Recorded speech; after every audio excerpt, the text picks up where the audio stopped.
ನನಗೋಸ್ಕರ ವೆಯ್ಟ್ ಮಾಡ್ತಾರೆ ನಮ್ಮ ಕನ್ನಡದ ನಟ ನಟಿಯರಿಗೆ, ಕನ್ನಡ ಅಭಿಮಾನಿಗಳಿಗೆ, ಮತ್ತು ಎಲ್ಲ ಸಿನಿಮಾ ಅಭಿಮಾನಿಗಳಿಗೆ, ಮತ್ತು ನನ್ನ ಅಭಿಮಾನಿಗಳಿಗೆ ನಿಜವಾಗ್ಲೂ ಥ್ಯಾಂಕ್ಸ್ ಹೇಳ್ತೀನಿ. ಈ ಕಾರ್ಯಕ್ರಮ ಯಾವಾಗಲೂ ಈ ಥರ ಮಾಡೋಕ್ಕೆ ಹೋಗ್ಬೇಡಿ. ನೆಕ್ಸ್ಟ್ ಎಲ್ಲನೂ ನಾಂತು ಬಿಡಿ, ನಮ್ದೆಲ್ಲ ಬಂದಿದೆ ಹೋಗಿದೆ ಬರ್ತಾ ಇರುತ್ತೆ. ಯಾರೋ ಹೊಸಬರು ಬಂದಿರ್ತಾರೆ, ಅವ್ರಿಗೆಲ್ಲ ಈ ಥರ ಮಾಡಿದಾಗ ತುಂಬ ಮನ್ಸಿಗೆ ನೋವಾಗುತ್ತೆ ಅಲ್ವಾ? ತುಂಬ ಜನ ಹೊಸಬರು ಬಂದಿರ್ತಾರೆ. ನಾವೆಲ್ಲ ಫಸ್ಟ್ ಫಿಲ್ಮ್ಗೆ ತೊಗೊಂಡ್ವಿ best actor award.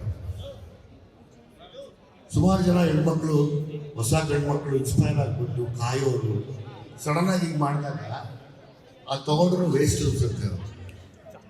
So better ಇಡೀ ನಮ್ಮ ಕನ್ನಡನ ಇನ್ಚಾರ್ಜ್ ಆಗಿರೋ ಈ ತಂಡ ಈ ಪ್ರಾಬ್ಲಮ್ಗಳಾಗ್ತಾರೆ, ಈ ತಪ್ಪಾಗ್ತಾರೆ ನೋಡಿಕೊಂಡ್ರೆ ತುಂಬ ಚೆನ್ನಾಗಿರುತ್ತೆ.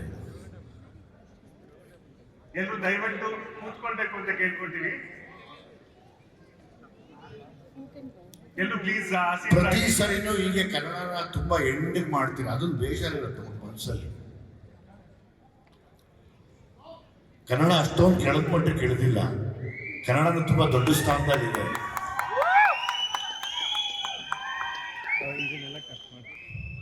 ಸೊ ಹಂಗಾಗಿ ಕನ್ನಡಕ್ಕೆ ತುಂಬಾ ದೊಡ್ಡ ಗೌರವ ಕೊಡಲಿ ಅಂತ ಹೇಳಿ ಈ ಅವಾರ್ಡ್ನ ನನ್ನ ಎಲ್ಲ ಅಭಿಮಾನಿಗಳಿಗೆ ಅರ್ಪಿಸ್ತೀನಿ. Thank you very much.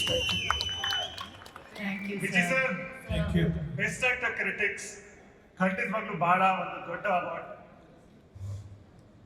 ನೀವು ಭೀಮಾ ಅನ್ನೋ ಸಿನಿಮಾ ಮಾಡಿದ್ರು ಕೂಡ ನಿರ್ದೇಶನದ ವಿಷಯದಲ್ಲಿ ನೀವು ಒಂಥರ ಏಕಲವ್ಯ ಇದ್ದ ಹಾಗೆ ಸಾಕಷ್ಟು ಜನರಿಗೆ ಇನ್ಸ್ಪೈರ್ ಮಾಡಿದಿರಾ. 5 ವರ್ಷ ಇಂಡಸ್ಟ್ರಿನಲ್ಲಿ ಉಳಿಯೋದೇ ಬಹಳ ಕಷ್ಟದ ಕೆಲಸ. ಅಂತದ್ರಲ್ಲಿ ನೀವು 25 ವರ್ಷ ಮಿಕ್ಸ್ತಾ ಇದ್ದೀರಾ. ಇವಾಗ ಡೈರೆಕ್ಟರ್ ಆಗಿ ಒಂದು ಹೊಸ ಚಾಪ್ಟರ್ ನ ಶುರು ಮಾಡಿದ್ದೀರಾ. ನಿಮ್ಮ ಜೀವನ ಇವಾಗ ಮೆಲುಕು ಹಾಕಿದ್ರೆ ಏನ್ ನೆನಪಾಗುತ್ತೆ ಸರ್? ಏನ್ ಮನ್ಸಿಗೆ ಬರುತ್ತೆ? ನಾವು ಡೈರೆಕ್ಟ್ ಆಗಕ್ಕಿಂತ ಮುಂಚೆ ಆಕ್ಟಿಂಗ್ ಮಾಡಬೇಕಾದ್ರೆ ಬರೀ ಆಕ್ಟಿಂಗ್ ಮಾಡಿದ್ವಿ, ಆಮೇಲೆ ಉಪ್ಪಿ ಸಾರ್ನ ಕಾಪಿ ಮಾಡಿಬಿಟ್ವಿ ಅಷ್ಟೇನೆ. ಸೊ ಹಾಗಾಗಿ ಉಪ್ಪಿ ಸರ್ ನಮ್ಗೆ ಇನ್ಸ್ಪಿರೇಷನ್ ಡೈರೆಕ್ಷನ್ಗೆ. ಸೊ ಹಾಗಾಗಿ ಈಗ ಡೈರೆಕ್ಷನ್ ಏನು ಮಾಡ್ತಿದ್ದೀನಿ, ಸೊ ನಮಗೆ ಗುರುಗಳು ಎಲ್ಲ ಅವರೇನೆ. ಸೊ ಹಾಗಾಗಿ ಅವ್ರನ್ನ ತುಂಬ ಇಷ್ಟಪಡ್ತೀವಿ, ಅವ್ರನ್ನ ಫಾಲೋ ಮಾಡ್ತೀವಿ.